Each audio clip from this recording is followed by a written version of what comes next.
Hi, first graders! We're going to go on a quest without even leaving your home. How are we going to do that? I'll tell you. Books can take you anywhere you want to go. To a place where dinosaurs roam the earth. Or we could go to outer space. Check it out. We could visit some of the great leaders of the world. Or we could travel to anywhere in the world and see great landmarks and monuments. So I'm here to be your leader. No, that's not it. I'm here to be your captain. At your service. No, that's not right either. Travel agent? I got it. My name is Miss Bailey. I'm here to be your adventure guide. So come on. Let's go. Hi, first graders. Welcome back. I'm so glad you came to join me again. Today, we're going to be looking at the different ways that authors write, as well as the words that they choose in order to help us, the reader, better understand what they're trying to tell us. We're going to start by looking at the different types of text. And guess what? You have been exploring these different types of text in your classroom. Maybe you've been learning from home, or maybe you've been learning face-to-face at school. Either way, you're going to be familiar with these different types of text. There are two major reasons that authors write text. They write text to tell us stories, or they write text to give us information. Texts that tell a story are called literary texts.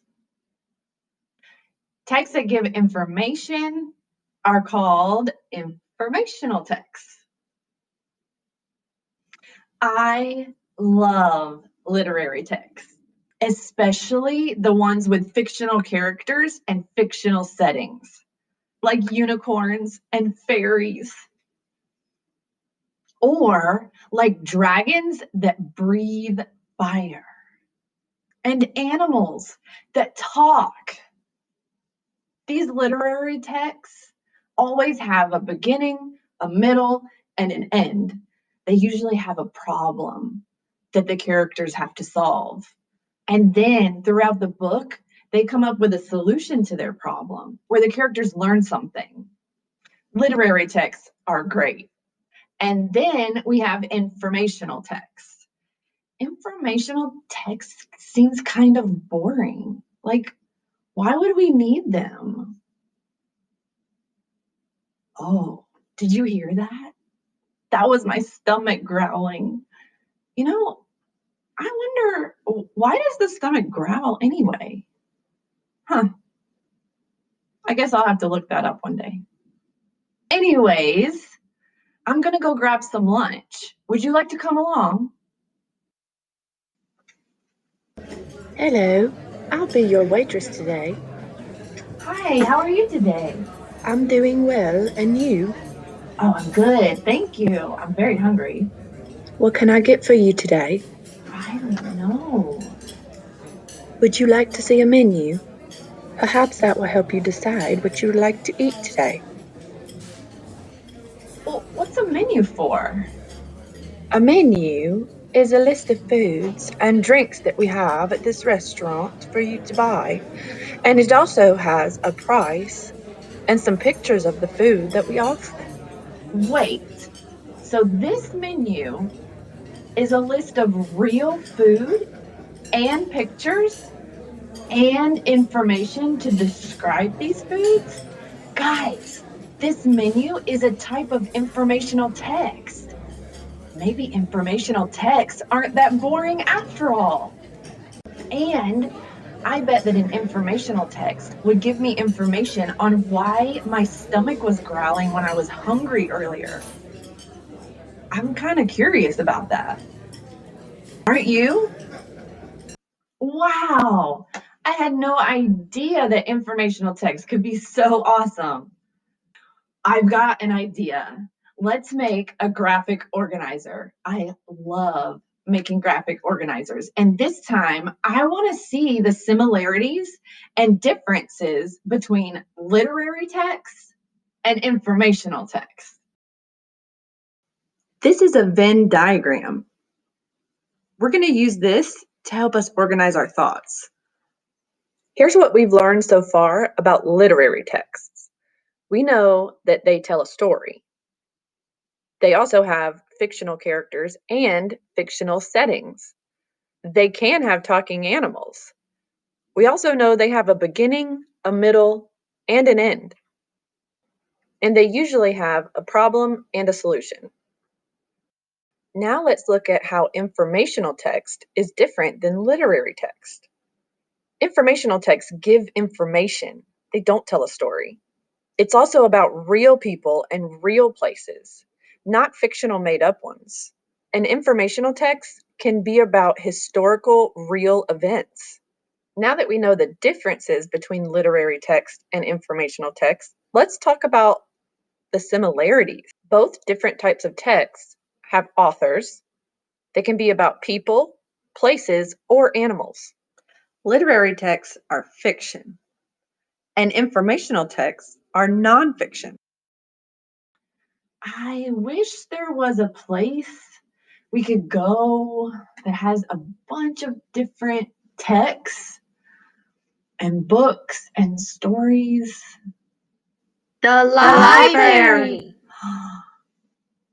That's right, the library. They have tons of different types of texts. I have a library at my school.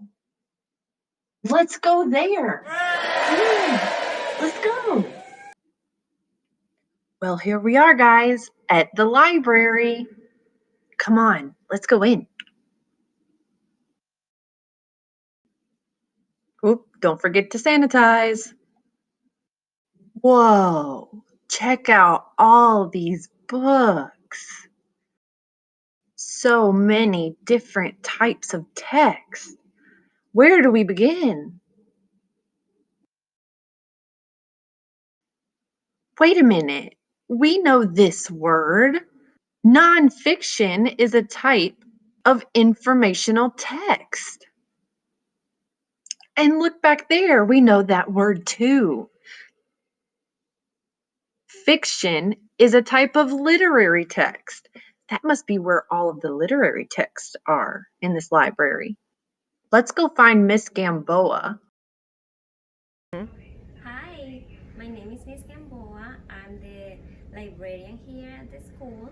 My job is organize all the books here in the library, so when you come, it's easy for you to find the books.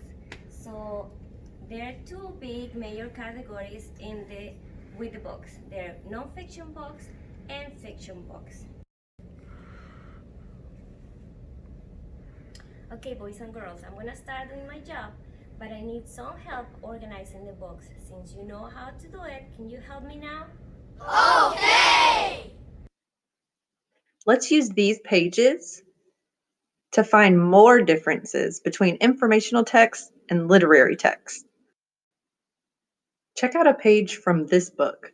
The author used bold words here. Authors of informational texts will do this to let the readers know that this is a key detail. So it's about real facts. This also has a picture on it. That's another clue that this is an informational text. Now it's your turn to put your expert skills to the test. Take a look at this page from a different book. It has a pencil that's talking, and he says, "Hi, my name is Mr. Pencil. I live in the best pencil box ever." Do you think that this is a literary text, which is fiction? Or is this an informational text with real facts? That's right, this is a literary text. Pencils don't really talk, but they sure do make a great story, right? Now it's your turn. You guys are experts now at knowing the difference between a literary text and an informational text. So you can go to your library in your home where all of your books are kept, and you can organize your books like Miss Gamboa did in her library. Thanks for joining me today on another reading adventure. I can't wait to see you again. Who knows where our adventure will take us?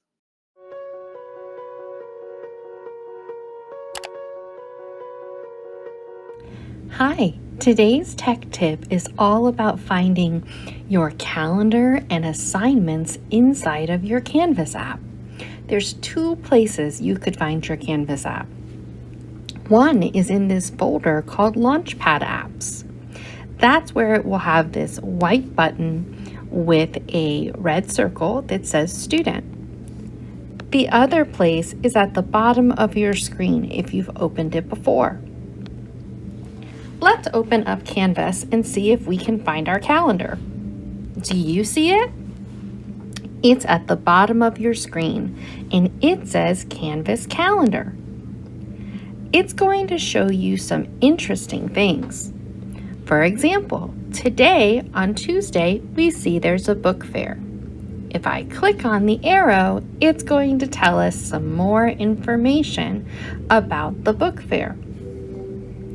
If I click anywhere here, like the arrows, it will make it big. If I click the arrows again, it will make it small. If I click on yesterday's date, you'll see that there was a different assignment. And on this assignment, it had a link to a place that I was supposed to visit. And it tells me some more information. I can scroll with my finger to find other events. Like I can see something from last week. Now, if I want to find some of my assignments, I can click over here on my dashboard. And inside of my dashboard, I can click on one of my classes. In my classes, I can click on my modules.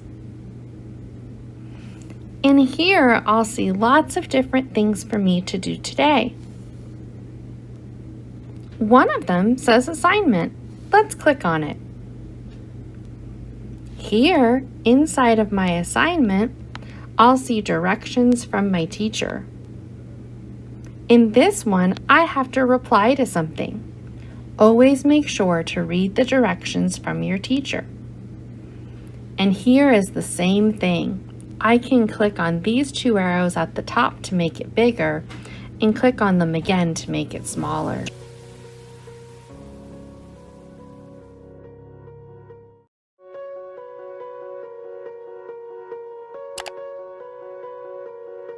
Hi everyone, we're back to show you another tool within Canvas that can help you plan out your day while you're engaging in distance learning. So the first thing you'll do is open Google Chrome and then click Sign In on Launchpad. From there, you'll select the Canvas icon. When Canvas opens, it'll open up to your dashboard with all of your courses on it. You'll notice that there's a whole bunch of items listed in the to-do list to the right that can share with you some of the things that are due and what their due dates are. But you might need to plan your day and get some of that stuff done in advance. Hop on over and click on the Canvas calendar icon. By default, it'll show you the month view with all of the items that are due on the due date your teacher has assigned. Over to the right, you can select which items you want to see in terms of the calendar and which items you don't. If you click on your name, it'll show your own personal calendar. If you click on the item or the button called Agenda at the top, it will show you just what you need to do for that specific day. And if you want to add some things, you can go ahead and do that by clicking on the plus button, clicking on My To Do, and typing in something important, like when you need to take a break for lunch. Then click Submit. You'll see that this pipe pops right up where I want it.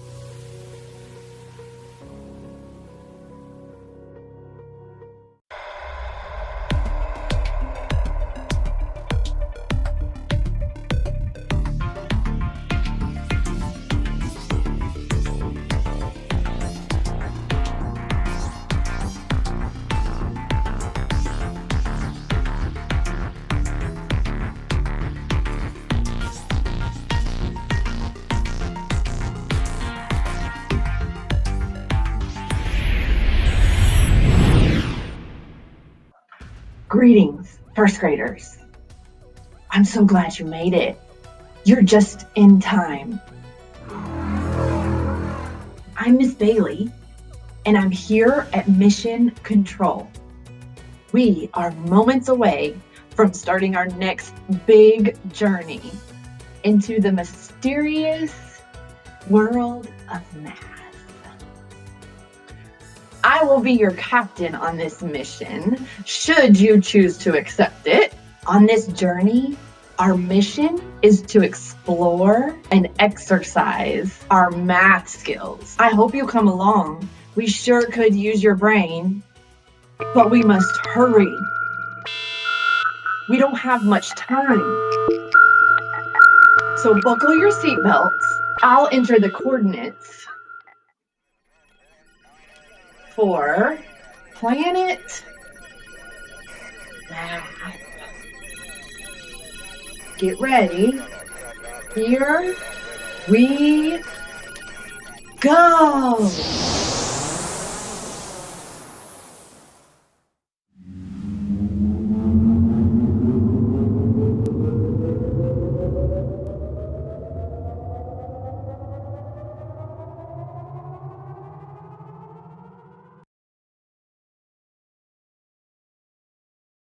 Hi guys, I'm so glad you came on this math mission today. We're going to train to be math special agents. As part of your training, today we're going to explore the differences between numbers by taking them apart and comparing them. This requires some serious brain power. So we're going to need to activate our math superpowers. So get ready while I initiate our brain superpowers. Let's start by making groups of 10.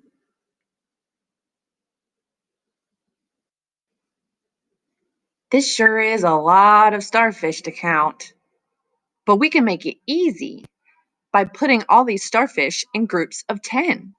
1, 2, 3, 4, 5, 6, 7, 8, 9, and 10.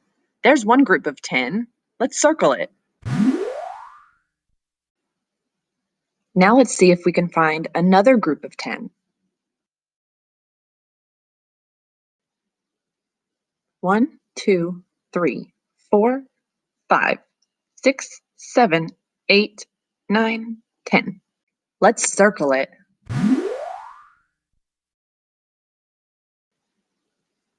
One, 2, 3, 4, 5, 6, 7, 8, 9, 10. Let's circle it.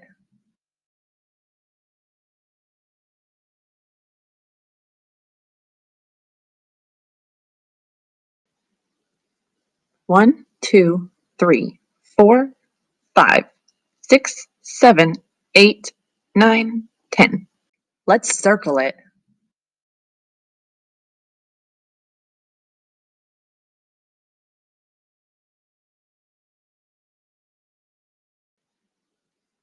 One, 2, 3, 4, 5. We don't have enough starfish to make another group of 10. Let's figure out how many starfish we have all together. Since we know that these are already groups of 10, we can make it quicker by counting by tens. 10, 20, 30, 40, 41, 42, 43, 44, 45. There are 45 starfish. Let's take the number 45 and break it apart. Let's show how many tens and ones the number 45 has using base 10 blocks. This base 10 stick is made up of 10 ones. Remember our starfish? The number 45 had 4 groups of 10. Help me count by tens.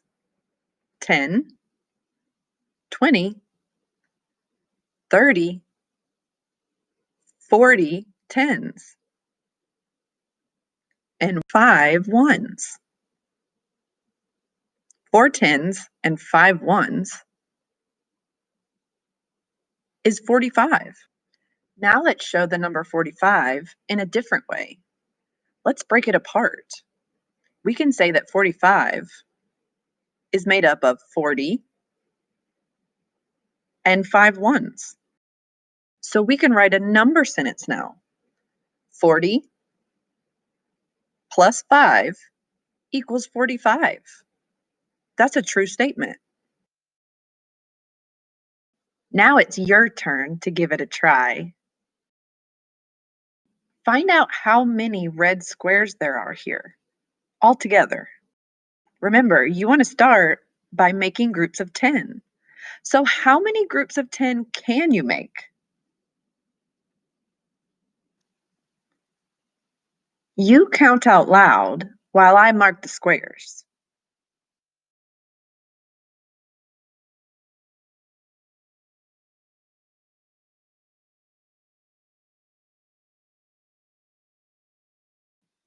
Wow, you already found a group of 10. Let's circle it. Can you find another group of 10? You count out loud as I mark the blocks.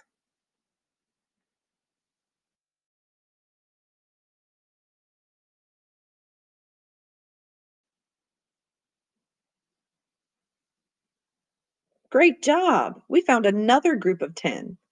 I'll circle it. Can we make another group of 10? Not quite enough, only 4.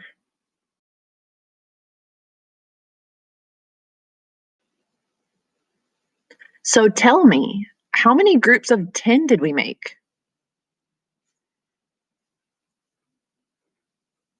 That's right. And how many ones did we have left over? You got it. 24 was our magic number here.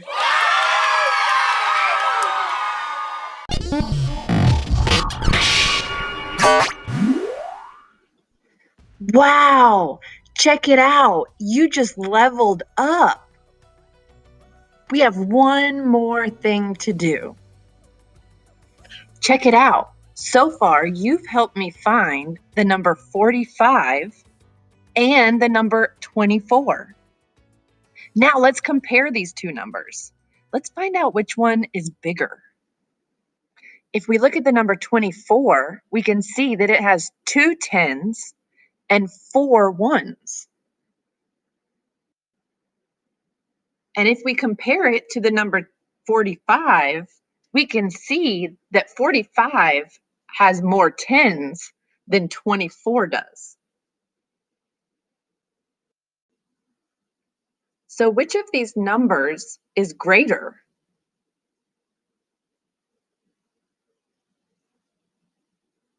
That's right. 45 is greater than 24.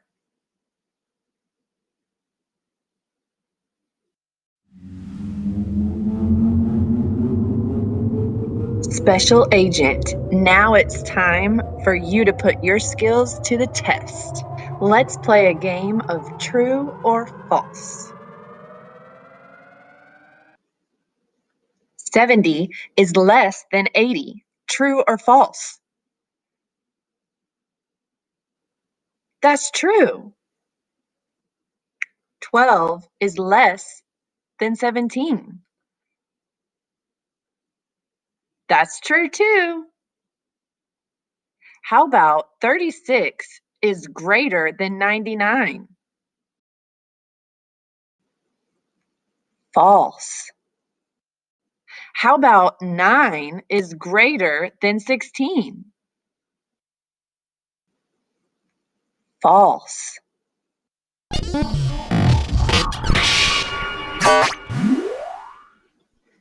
Wow, check it out. You just leveled up. Our mission for today is complete. You've done a great job. Let's return to our home planet. Buckle your seatbelt. This might be a bumpy ride. Here we go.